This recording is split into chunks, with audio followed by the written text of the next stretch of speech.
Welcome to the LeoInsole tutorial. To get started, a pair of blank template insole shells will appear on the screen. To navigate the camera angle, use your right mouse click and drag to rotate the view. Use your scroll wheel to zoom in and out, and click and hold your scroll wheel to pan the angle.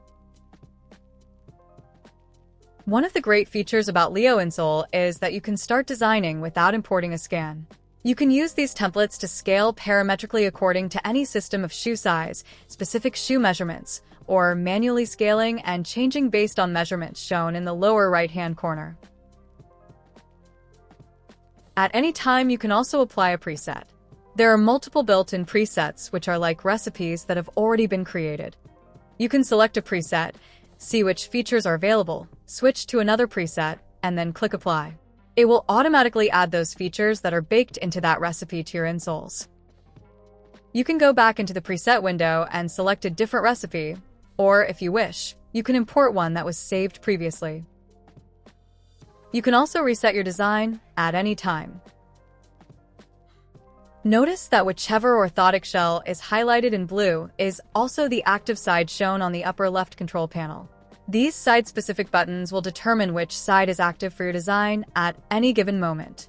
You can reset the right and left side separately. Using a preset will apply an equal design to both sides, but the reset button will only apply to the active side, highlighted in blue. Most features can be mirrored from one side to the other using the mirror button. If you wish to design by using a foot scan, click on the gear icon, open up the foot scan dialog box, and import the left side foot scan.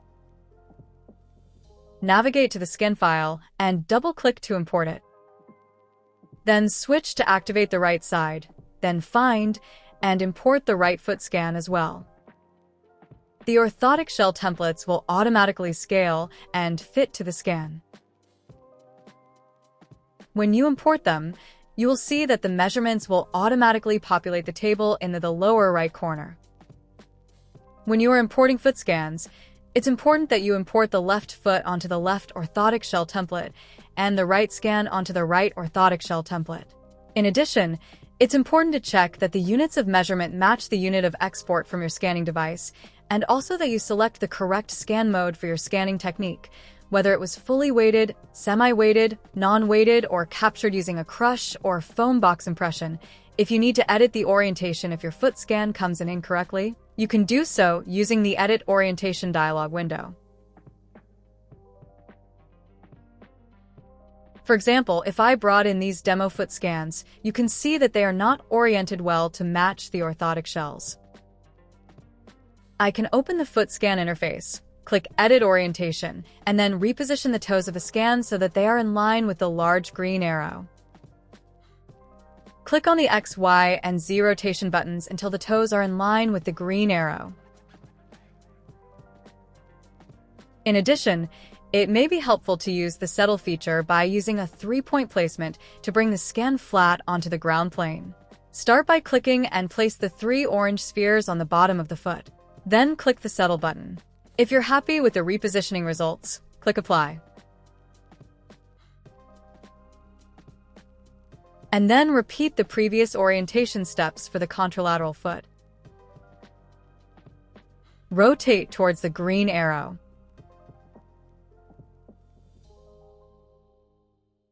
Apply settling points, then settle. Apply new orientation. If your scans are still not well positioned within the orthotic templates, it may be necessary to manually edit the landmarks. Sometimes the automatic landmark placement algorithm does not accurately place every single landmark perfectly. Follow the color-coded list on the right and place the landmarks accordingly to improve your overall foot scan positioning. Hit Apply when you are satisfied, and it should update and match perfectly. Then you can switch to the other side and repeat the same steps if necessary.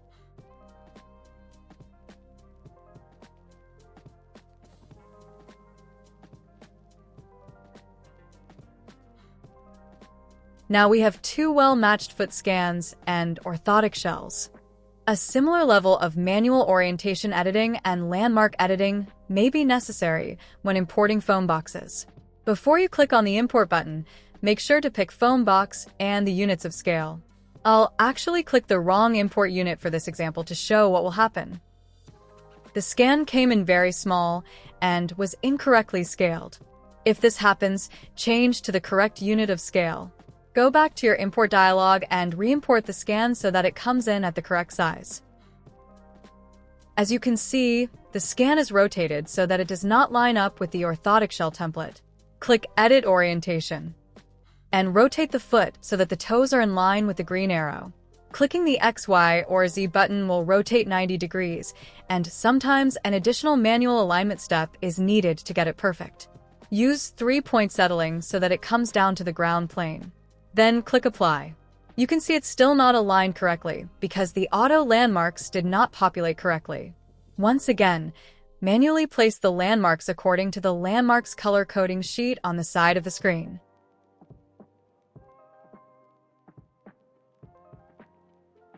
Double-check to ensure they are where you want them to be and they are most accurate as possible for their given locations. Then hit Apply, and now the orthotic shell template matches the Crush Box foot scan import. Now that I have imported a left and a right foot scan, I can start the design process again. Another way to navigate your camera views is by clicking on the X, Y, or Z axis to snap to 90-degree views. You can toggle on and off the ground plane for visual reference. The same is true for the landmarks. You can use the opacity sliders to hide or show the orthotic shells, or to hide or show the foot scans. If you wish to take a measurement, you can click on the measurement icon and click 2 points. When you're done, click Clear Points to remove. You can also reference the automatically generated measurement table in the lower right-hand corner at any time. Arch adjustment features are also available for use. You can adjust the arch apex height, where the point of the apex is located, and the arch shape as well. This can also be done for the lateral arch, and a variety of modifications can be used to change the shape of the arch to your desired shape. If you want to add stiffness or support to the arch, reinforcement bars can be added either in a narrow strip of 4 or 1 thick band. The thickness can be changed to add more stiff reinforcement, and the bar width can be modified. Switching to the narrow type will result in 4 thin bars that can be modified in a similar way, including the relative spacing. Arch flanges can be employed by turning on the toggle switch for medial and/or lateral arch flanges.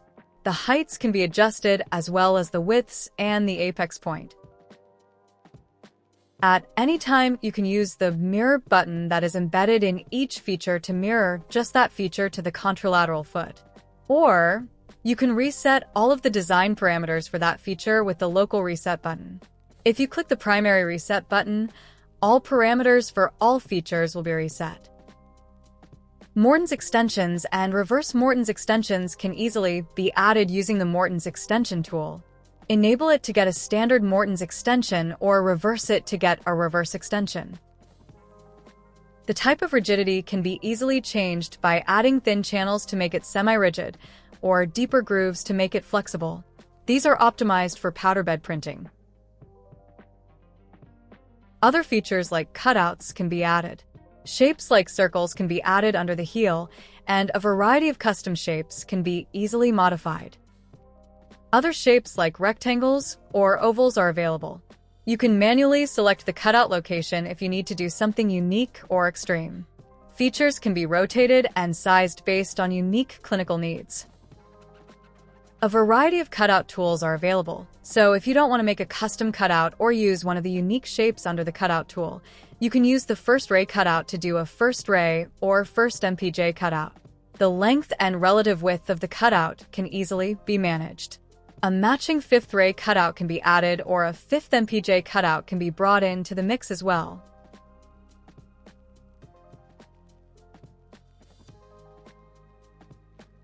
Other features like Kirby skives, metatarsal pads, facial grooves, and other reliefs and pressure zones can be added using the other tools. Using the facial groove tool, a channel can be added to give relief to the flexor tendons or tight plantar fascia. The distal and proximal position can be changed with the Position U slider. The left and right position can be changed with the Position V slider. Also, it's easy to adjust the depth and the length of these channels. Domes and wells can be used to give extra pressure or relief in certain zones and can be custom added as needed. The size, shape, and location of the dome or well can be changed easily. Fifth Met Styloid reliefs are also available by enabling with a toggle switch. The location, the depth, and the length of the relief, as well as the width and the rotation of the pocket, can be modified as needed. Enabling the Kirby Skive tool will add material intrinsically either on the lateral side or the medial side to help support the ideal hindfoot position. You can adjust the depth, the side-to-side angle, and anterior-posterior tilt of this pressure. A metatarsal pad can also easily be added using the metatarsal pad tool. It can be added according to the default landmark location, or can be manually positioned using point selection and clicking to locate the feature. A typical teardrop shape can be used, or a full width bar can be added instead. In a similar fashion to the previous tools, the length, width, and rotation of the feature can easily be modified. The same idea can be applied for a navicular depression by enabling and positioning, changing the depth, length, and width of any pockets that are needed. Posting is another popular tool that is split with forefoot post and rear foot post controls. Under forefoot post, you can enable it and balance it to the rear foot if you wish. You can add a wedge on the medial or lateral aspect, and you can change the effect range. You can also do an extrinsic type post on the rear foot and change the shape of the addition. You can see here the forefoot post that's been added along with the rear foot post. The rear foot post can be configured as a medial half, lateral half, U-shape, or a full block. The amount of wedge can be changed using wedge height and will only affect one side of a device. A heel lift will completely lift the heel across the entire post geometry. The taper can be adjusted with the undercut slider, and the relative length of the post can be modified with the distal edge slider. Two additional tools that are useful are the reduction tool, which can be used to remove material to make it lighter weight, and the emboss logo and text, which can be used to add serial numbers, patient names or IDs, and company logos. The reduction tool can be enabled and applied to various regions like the heel or the medial arch, also the lateral arch and metatarsal zones. Click the button to select the zone, then click Enable Shape to activate. The size and location of the reduction zone can easily be modified with the included sliders.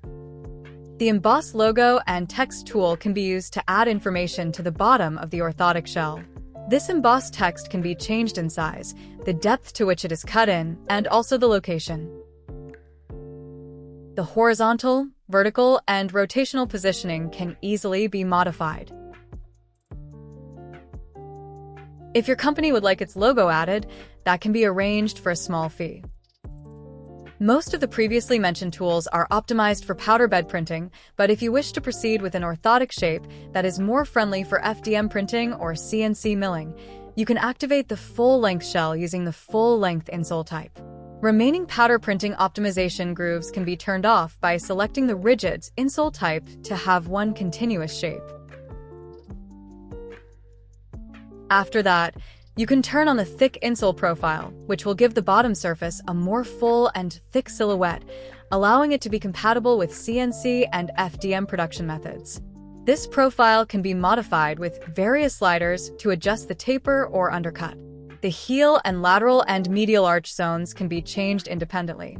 If you wish to export various zones for different durometer slicer profiles, click Enable Zones, then show the zones with Show Zones. These control zones can also be utilized with the Lattice insole tool to modulate the lattice structure to achieve variable durometers. You can enable lattices here. These are also optimized for powder printing as they have flat beams. Many parameters can be modified to change the relative density and durometer of the lattice. Cell size modulates spacing, and beam thickness will make for a stiffer lattice beam, while the ring thickness will give the outer contour a thicker profile. Each control zone must be enabled first before the parameters can be changed. For example, you may want to reduce beam thickness under the heel for a softer support and increase beam thickness in the arch for more firm support. This can also be done for the lateral arch and metatarsal zones. Once you are satisfied with your parameter selection, you must click Generate to finalize the geometry calculation. As you can see on a zoomed-in view, the lattice beams are very thick in the met pad here when compared to the forefoot section.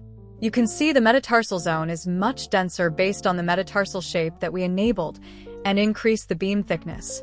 The same is true for the medial arch that has a much denser structure and conversely a much softer zone with thin beams in the heel. One thing that is currently missing from the right insole is a closed top surface. To show how to add this, let's show the left insole and activate it for design. Go to the left side and enable lattice. Then click Enable Top Cover. Now the surface is closed on the clinical surface against the foot, while remaining latticed underneath the top cover. It shows up as rough surface with the initial render, but let's click Generate to see the final results. Now it is complete. You can see that the clinical surface is now smooth and the underside is latticed. This is ready for production. When you have added all the features and made all the changes that are necessary for this case, and you're ready to move on to the export, you can click on the export icon and select from your preferred file format. Then click Export Insoles and save them to your preferred location. It will create a zipped file that you will need to unzip to access the contents. Inside will be a left and a right STL, as well as a JSON file with all the metadata. This JSON file can be imported later under Import Metadata. A PNG preview of the insoles is also available. Congratulations on your amazing design! You can rejoice with how much time you can now save on the design and fabrication process. We hope this tutorial was helpful and welcome any constructive feedback, and as always, please don't hesitate to reach out if you still have any questions.